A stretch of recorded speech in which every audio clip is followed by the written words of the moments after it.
আসসালামু আলাইকুম। চলে আসলাম আজকে রান্না নিয়ে। আজকে রান্না করব কাতল মাছ বেগুন রাঁধুনি দিয়ে ঝোল। এখন কড়াই বসাই দিলাম, কড়াইতে সরষের তেল দিয়ে দিলাম। তেলটা গরম হয়ে গেলে আমরা পেঁয়াজ কুচি রাখছি 1.5 কাপ পরিমাণ, 1.5 কাপ পেঁয়াজ কুচি দিয়ে দিতেছি। পেঁয়াজটা একটু তেলে ভাজে নিব সুন্দর করে। পেঁয়াজ থেকে পানিটা বের করতে হবে, বেরেস্তা করার মতো সুন্দর মতো ভেজে নিতে হবে, বেরেস্তার মতো ভেজে নেব। এখন কাঁচা জিরা দিয়ে দিলাম 4 চামচের হাফ চামচ পরিমাণ। রাঁধুনি দিয়ে দিলাম টেবিল চামচের 1 চামচ পরিমাণ। এখন ভাজা হয়ে গেছে, নামাই নিলাম। এটা শিলপাটায় বাইটে নিব। এখন আমরা আবার কড়াই বসাই দিলাম, সয়াবিন তেল দিয়ে দিলাম।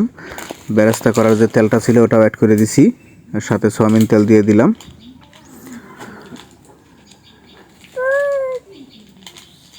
তেলটা গরম হয়ে গেছে, এখন আমরা মরিচের গুঁড়ো দিয়ে দিলাম 4 চামচের 1 চামচ পরিমাণ। একটু পানিও অ্যাড করে দিছি যেন মরিচটা পুড়ে না যায়। হলুদ দিয়ে দিলাম 4 চামচের হাফ চামচ পরিমাণ।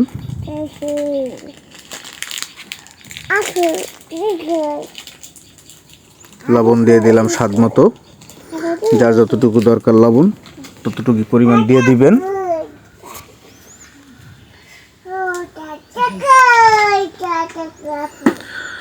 কাঁচা জিরা বাটা দিয়ে দিলাম 4 চামচের 1 চামচ পরিমাণ।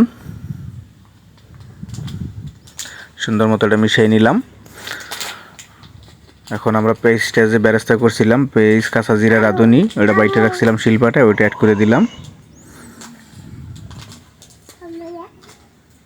মানে মূলত আমরা যে মশলাটা পুরোটাই দিয়ে দিছি, হালকা মশলা রান্না হবে। পানিটা টানাই নিতেছি, তেলটা বের হওয়া পর্যন্ত পানিটা টানাই নিতেছি, দেখতেই পারতেছেন। এখন আমরা যে কাতল মাছটা রাখছিলাম মাছটা এক এক করে দিয়ে দিব।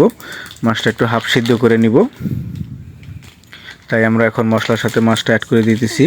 খুব সুন্দর মতো এখন মশলাটা আর মাছটা যেন মিশে যায়, তাই মাছটা দেওয়া হয়ে গেছে। এখন একটু নাড়াচাড়া দিয়ে মিশিয়ে নিব।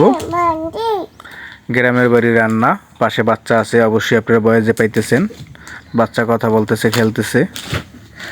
আপনারা যারা আমার চ্যানেলটা এখনও সাবস্ক্রাইব করেন নাই, সাবস্ক্রাইব করে দিবেন। কমেন্টে জানাবেন কার কাছে কেমন লাগলো, অবশ্যই জানাবেন। আপনারা জানাইলে আমার ভিডিও বানাতে উৎসাহ জাগে। আর যদি ফেসবুক থেকে দেখেন তাহলে কায়ানি কিচেনে পাবেন। এখন একটু পানি দিয়ে দিব মাছটা সিদ্ধ করার জন্য। পরিমাণ মতো একটু পানি দিয়ে দিচ্ছি, দেখতেই পারতেছেন।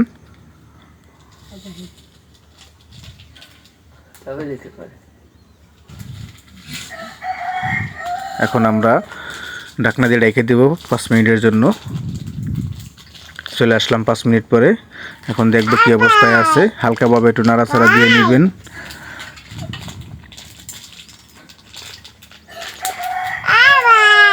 আমরা আবার 2 মিনিটের জন্য আবার ঢেকে দিব। চলে আসলাম 2 মিনিট পরে।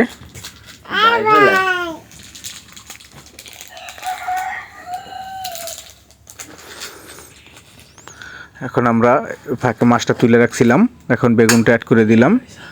মাছটা তুলে রাখছি, এখন মাছের থেকে যে পানিটা আছে ওই পানিটা এখন আমরা বেগুনের ভিতরে দিয়ে দিব। বেগুনটা একটু মশলার সাথে মাখিয়ে নিলাম, দেখতেই পারতেছেন। কড়াইয়ের সাথে যে মশলাটা ছিল ওটার সাথে মিশিয়ে নিলাম। এখন আমরা মাছের যে ঝোলটা ছিল ওই ঝোলটা অ্যাড করে দিব। মাছটা হাফ সিদ্ধ করে উঠাই রাখছি, এখন বেগুনটা সিদ্ধ করব, তাই মাছের পানিটা এখানে অ্যাড করে দিলাম।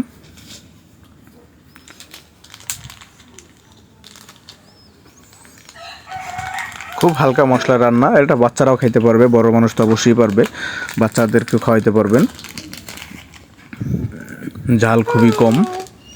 আমরা ঢেকে দিলাম বেগুনটা সিদ্ধ করার জন্য। চলে আসলাম আবার, দেখতেই পারতেছেন আমাদের বেগুনটা প্রায় সিদ্ধ হয়ে গেছে, পুরোপুরি এখনো হয় নাই।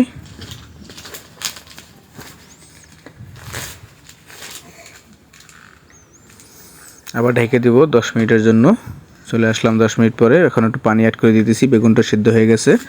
এখন ফাইনাল যে ঝোলের পানিটা, সেই পানিটা আমরা অ্যাড করে দিতেছি।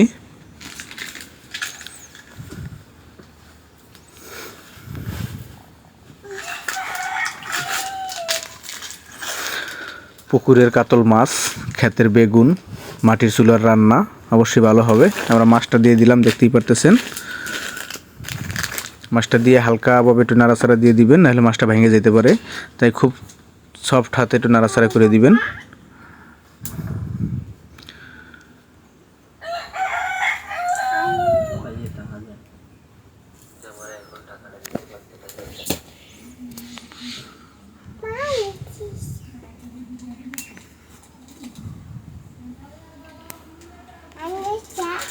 আমরা যে মশলাটা বাইটা রাখছিলাম আপনারা আগেই দেখাইছিলাম, যে রাঁধুনি আর কাঁচা জিরা আর পেঁয়াজ বেরেস্তা করে যে বাইটা রাখছিলাম, এই মশলাটা এখন আমরা অ্যাড করে দিব। কারণ রাঁধুনিটা দিতেছি, কারণ রাঁধুনির একটা ঘ্রাণ আছে নিজস্ব, তাই রাঁধুনিটা নামানোর আগ দিয়ে দিব। এখন আমরা এই মশলাটা যে বানাইলাম সুন্দর মতো মশলাটা অ্যাড করে দিতেছি।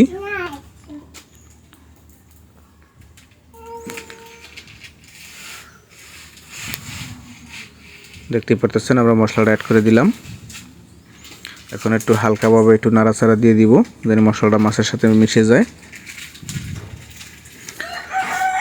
আমাদের রান্নাটা প্রায় শেষের দিকে, আর 2 মিনিট রাখবো, তারপরে নামাই দিব। খুব সুন্দর একটা কালার আসছে, অবশ্যই আপনারা বাড়িতে বসে ট্রাই করবেন। কাঁচামরিচ ফাড়া দিয়ে দিতেছি 8-10টা। কাঁচামরিচের একটা আলাদা একটা সেন্ট আছে, কাঁচামরিচটা দিলে খুব ভালো লাগবে। আপনারা দিলে দিতে পারেন, না দিলে স্কিপ করে যেতে পারেন, সমস্যা নাই। দেখতেই পাচ্ছেন খুব সুন্দর একটা কালার আসছে। ঢেকে দিলাম আমরা 2 মিনিটের জন্য। চলে আসলাম 2 মিনিট পরে, আমার রান্না হয়ে গেছে। খুব সুন্দর একটা রান্না। আপনাদের যদি কারোর কাছে ভালো লেগে থাকে অবশ্যই কমেন্টে জানাবেন। সবাই ভালো থাকেন, সুস্থ থাকেন। আল্লাহ হাফেজ।